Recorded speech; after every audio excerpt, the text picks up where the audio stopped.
You're listening to the House of Chapters podcast. Welcome to the House of Chapters podcast, Shane. Hey, thanks, Ian. It's really great to be here. I'm very excited about our chat today. Yeah, me too. By the way, is that a pseudonym or your real name, Shane? Believe it or not, it's my real name. The last name, Bzdok, it's Polish. Oh, there's a story there. I don't know if you want to share it right now. No, not really. I wish I could say I've been to Poland, to the motherland, but I have not, and maybe someday I would love to go. Oh, okay. Always plans and bucket list. That's right. Great. Exactly. Yes. So, I told you I wanted to share with the audience how we met. And so a picture of yours, a picture you posted popped up on my feed. Without wanting to spoil too much, I thought I got to get in touch with this guy. And yeah, awesome. It was really great that you answered right away. And so here we are, right? Yeah. Man, I'm so glad that you found me, and I know the photo that you're talking about, and I'm just so proud of that work. So I'm really glad we're able to talk about it today. Yeah. So let's dive right in. Tell us a bit about yourself and your projects. What is it that you do here on Substack? Sure. And I might actually talk a little bit broader because I guess you might say, Ian, I'm a bit of a Venn diagram. Okay. I've got two big, giant passions in my life. On the left of the Venn is design. I am a designer. I've been working professionally as a designer since I graduated university way back in 1998, which will give you a sense of how old I am. And I've been trying to get, as good as I can at that ever since, better part of 3 decades. It's been kind of all consuming. I put a lot of, time and energy into the pursuit of that craft. Wow. So I have worked in, lots of different places, different sizes, everything from a 3-person studio out in the desert of New Mexico to a giant 400-person agency in Austin. Wow. I've worked 70 to 90 hours a week at one point. I was really just kind of burning myself out. But things have gotten so much better. I started a smaller design studio, co-founded a design studio with a couple of other partners here in Austin called The Graphic Standard. We have 2 employees. I love the work that we do. I love the people that I work with. We work on primarily digital experience design, which is a fancy way of saying websites, and do a lot of that work. That's kind of our bread and butter. And we also do a lot of branding. And just love it. I have a great time. And so that's the design part of my life. And wow. That sounds really great already. Wow. Oh man, yeah. I particularly love the fact that you're you shared that you used to work so many hours a week, which is just not healthy, right? It's not. It's not healthy. To not burn out, but actually get the curve in that sense. Yes, takes a lot of strength. So that's awesome that you decided to go another way before it was too late. Ian, I have a much better life now. Awesome. Okay, and so part 2, the other side? The other side of this Venn diagram, of course, is writing. And it's something I've been, I would say, equally as passionate about in my life, but I've just kind of made it a secondary thing, putting the focus on design. Yeah. Recently, I would say probably about 3 or 4 years ago, I decided to return to things that used to bring me a lot of joy, and that I had kind of set aside in the pursuit of design, being serious about design. I stopped reading fiction. I didn't do a lot of writing fiction, and both of those things, I missed the escape of reading fiction. And so I'm doing that now, and I love it. And my daughter at the time too was doing a lot of writing herself. She's an incredible writer. And I don't just say that from being a parent. Every parent's children are the best. But she won some awards for essays. She's just really fantastic. But she was pouring herself into a long story. It was something, I think she got into something like 100 pages in. And it was just so inspiring. And I was like, man, why am I not doing that? Mm-hmm. Oh, that's really so cool. yeah, it's super cool. I owe her a lot. And so it just made me realize, like, the only thing stopping me from doing what I really want to do is just sitting down and doing it. And so from that moment on, I decided, hey, I'm gonna start writing fiction. And so I joined Medium first. Yeah. And I gotta say, it was okay. I didn't have a super great experience there. It was, I connected with a few good people, but it just felt a lot more sterile than Substack. And in my opinion, it was a lot more about like the business of writing and kind of getting followers and all these things. It just felt a little, I don't know, just not as substantive as well, Substack. Yeah. And so That's so I can I ask? go ahead. I never used Medium. I actually found out about Medium here on Substack because interesting. of some people having still some links that bring you to their Medium page. Yeah. Is there a feed there too, or social functions, or is it just a blog? Bingo. So that, Ian, was game changing for me, and that's why I guess I use the word sterile, because Medium, it just kind of, it keeps it there. There's a distance between you and the other creators on there because it does not have that social feed. And so coming to Substack and just having that kind of proximity to all the other creators and just being able to talk together about this shared passion, for writing, it's just so inspiring. And you meet so many amazing people on Substack because of that feed. So that was like a game changer for me, and coming into that environment. And then not only that, but it's certainly not about the name, right? Like I don't care what it's called. It doesn't have to be called Substack or have a Substack logo on it. It's about the people that gather on these platforms. And the people that I've met on Substack are, bar none, like the most amazing online community I've ever experienced. They're so supportive, so positive. It's incredible. I often call Substack the secret garden because I also feel like not a lot of people know about it. And even the people that I talk to that have heard of it, they're like, oh, it's that email newsletter thing, and sure it is, but I don't think a lot of people know the level of writing that is happening within these walls. It's pretty amazing. I started just in September writing on Patreon, and then I realized, okay, well, I might as well just keep writing in my journal because nobody's going to ever get to my little chapters that I'm writing. And so I made a detour over TikTok for a month, also under the pseudonym, trying to see how that works. And that's a crazy world. And it didn't translate into much, but it did translate into my first 15 subscribers on Patreon. That then I moved them over to Substack after a day on Substack, because I was like, okay, so this is where it's at. This is where I want to be. So yeah, man, I get you. Yeah. So is there any particular project writing wise that you want to tell us about? Yeah, I mean, I think just broadly, I write and I publish on a stack called Matt Black. And I write, primarily what I read, which I love reading science fiction and horror, dystopian futures, that kind of stuff. And I tend to write a lot of short stories ranging from, a couple thousand words to, 8 to 10,000. And then as well as some microfiction and flash fiction, which can be really fun as well. But I on the short story point, like when I first got into writing, I made the big mistake of being cocky. And I said, you know what, if I'm going to start writing, I'm going to write a book. Yeah.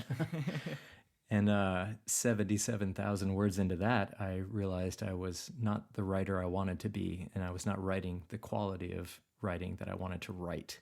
Oh, wow. And so that was another big reason to join Substack, was to encourage, myself and motivate myself to publish more frequently, shorter things that I could begin and finish in a reasonable amount of time.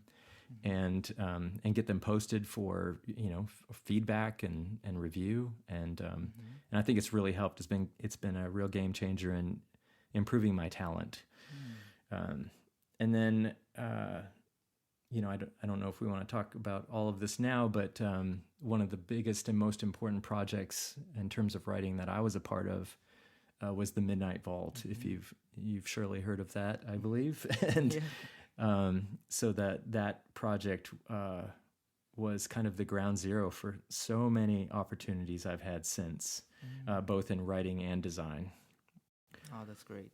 Yeah, we'll get to the Midnight Vault a bit later. Well, actually, very, very soon in that sense. I'd like to ask you a bit. So, 77,000 words, is that something that you just put aside, or is that something you're going to come back to? Because like I said, I just got started in September, and I have an idea for my next project, which might turn into a debut novel kind of thing. What I'm doing right now is more of like a novella. Long story short, what I'm trying to say is I'm at maybe 16, 17,000 words. So I was like, okay, if I format that a bit like, A5 kind of thing, that's about 100 pages. So did you just put aside about 400, 500 pages, Shane? That's what you're saying?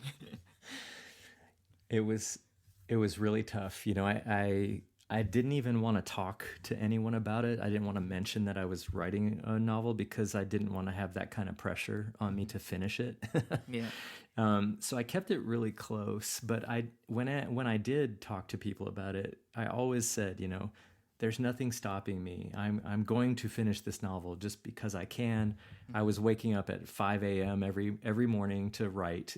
Wow. I did the 5 a.m. club thing, and I have the discipline, but again, I guess you might call me a bit of a perfectionist. I don't want to release something that I'm not exceptionally proud of, and so. Again, just going through the book and the process of writing, there were days where I thought, wow, I'm really writing some great stuff here. But there were also days where it felt like a bit of a slog. And I know that, as the saying goes, if you're not excited about what you're writing, then the reader will likely not be excited about reading it. So I just knew that it wasn't quite what it needed to be. And I knew I had a lot of work to do. So I set that aside. And to answer your question, Ian, I would love to revisit it because I do think there's the core of it is there, and I think it could be really interesting. The good days. But the good days. But I'm also finding like so many other shiny objects now that I'm becoming a better writer, and I'm kind of understanding writing more and understanding the stories that I guess I'm understanding more about the stories that I want to tell. And so I'm evolving, and I may or may not go back to that thing. It may have been just an extraordinary waste of my time. No, but I mean, it brought you to where you are right now in a way, True. I mean, you would have never understood, okay, I need to, have people read what I write. I need to know what I want to do. If you hadn't written those 77,000 words. I'm gonna keep saying it, but it's a lot. But it's like, it's part of the process. So it is. It is part of the process. Well, I want to ask you a question because I just confess to being a bit of a perfectionist, and not really wanting to share anything that I don't feel is worthy. But and so when I do write things, I reread them, a million times, and I leave room for editing, and I'm kind of constantly messing with it and trying to improve it or whatever. But I listened to your episode with Kate, your most recent episode, and in that episode you mentioned that you write in your serialized story, you write a chapter and you publish it on the same day. Yeah, that's right. That's currently, with everything going on with the House of Chapters, that's on Tuesday mornings. I'm off. So once my 5-year-old is in kindergarten, I drink a couple of coffees, and then I sit down. I look at my outline. I do that as a mind map on a website. And I'm like, okay, so today I'm going to write this chapter, or what chapter do I want to write, from what perspective, point of view. And then, I just get started and see where it leads me. I do have to say, of course, it's shorter chapters than also most of the first chapters that I've been reading here on Substack for the House of Chapters project, because it's the first chapter is actually maybe 300 words. A lot of them are between 300 and 500 words, and some are 700 words. And so I think actually what's important to me is if I feel like I've said what I wanted to say in that chapter, and I brought the story forward at least a little bit, then I'm done. And so I reread each sentence that I write 2 or 3 times. I think I mentioned that also in the last in the episode you referred to. And then at the end, I read the whole thing once, and then I'm like, okay, that's it. And then I hit publish, and Amazing. and that's it. So of course, before self-publishing, I will reread everything, maybe do line by line editing and everything. But I don't think I want to add too much description and too much more than what I actually wanted to share in a sense. Because, I mean, first of all, we can do what we want when we self-publish in that sense. And I don't want to lose that raw quality to it, that and also love that. Of course, as I'm moving on in the story, and now I think it was chapter 35 on Tuesday, some things changed a bit, some dialogues are a bit different, so consistency, or maybe that's the wrong word, but at the end it should feel like it's the same person writing, of course. For sure.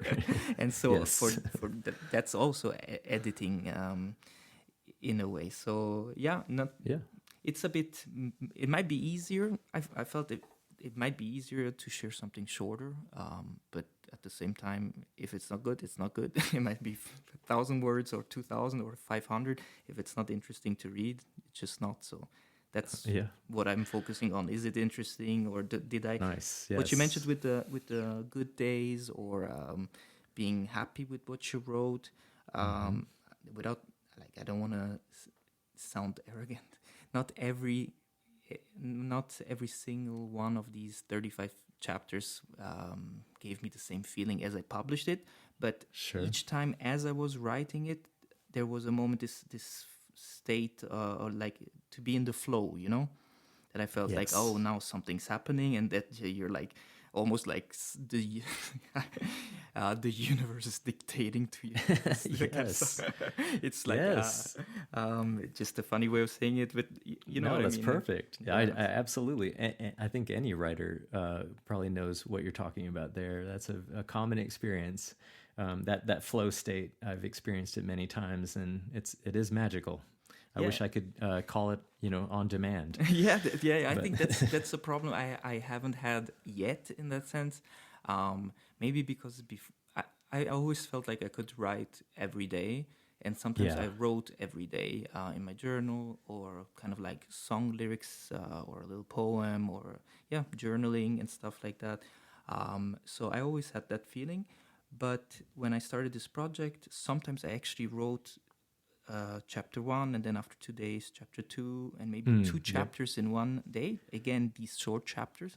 But now I have to wait until Tuesday mornings, actually. Well, not have to, but I choose to take the time to actually sit down and write just on Tuesday mornings. All the other stuff I can do in other moments, sometimes a bit maybe at work, sometimes in the evening, and then also spending time with the family, obviously, with my wife, and other stuff. Same, that's going on. Real life, is very important. So in a way, I feel like I'm a bit not held back. I could be writing a bit more, but right now this is the time frame, or the window of opportunity that I have, and so it's like, okay, now finally I get to write this chapter. Yeah, I love that. Well, last question for you. Oh, thank you. This is turning the tables here. Yeah. But do you do any prep for that, knowing that you're going to write on Tuesday? Do you do any preparation leading up to that day, like making notes or anything like that? So in my outline, I kind of know the direction I'm going in. Right now I'm in part 3, and this should be the last part of the story. And so I have the general direction I want to go in. And sometimes throughout the week, I'll have an idea, or I want to write from Giacomo's point of view, and this is the feeling. Actually, I want to write into this chapter. This is the idea behind it. So it also, it's interesting to see what influences me. Sure. I almost put another reference Easter egg to the Lord of the Rings in the last chapter. Then I was like, okay, chill out. Can you ever have enough references to Lord of the Rings? No, for me personally, no, but maybe for some readers. But because I just finished watching the third movie with my wife, we watched the 3 movies in the last 2 Greatness. weeks. I love it. So I think something Gandalf said. So anyway, I almost put that in there, and I was like, maybe it's too much. So, that's great. I love it. Shane will be back in episode 5, and we'll talk about the Midnight Vault project. Take care.